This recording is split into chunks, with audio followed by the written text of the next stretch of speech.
میں اکثر سوچتا تھا کہ جب اللہ کسی انسان پر اس کی سکت سے زیادہ بوجھ نہیں ڈالتا تو پھر اکثر ایسے لمحات ہماری زندگیوں میں کیوں آتے ہیں جب انسان تھک کر ٹوٹ جاتا ہے، دل تکلیف اور اذیت سے بھر جاتا ہے اور اپنا آپ کسی بوجھ جیسا لگنے لگتا ہے۔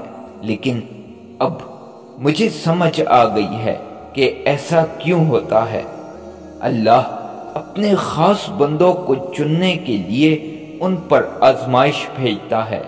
آزمائش محبت ہی کا پیمانہ ہے، اور پھر جو لوگ اپنے رب کی چاہت کے لیے اپنی چاہت قربان کر دیتے ہیں تو اللہ ان کی تکلیفوں، اذیتوں اور قربانیوں کے بدلے میں بہترین صلہ عطا فرماتے ہیں۔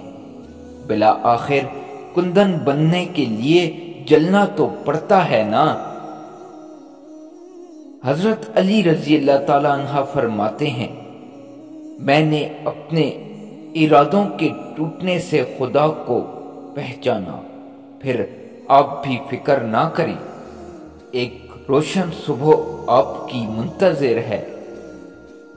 ہو سکتا ہے کہ ایک چیز تمہیں ناگوار گزرے اور وہی تمہارے لیے بہتر ہو، اور ہو سکتا ہے کہ ایک چیز تمہیں پسند ہو اور وہی تمہارے لیے بری ہو۔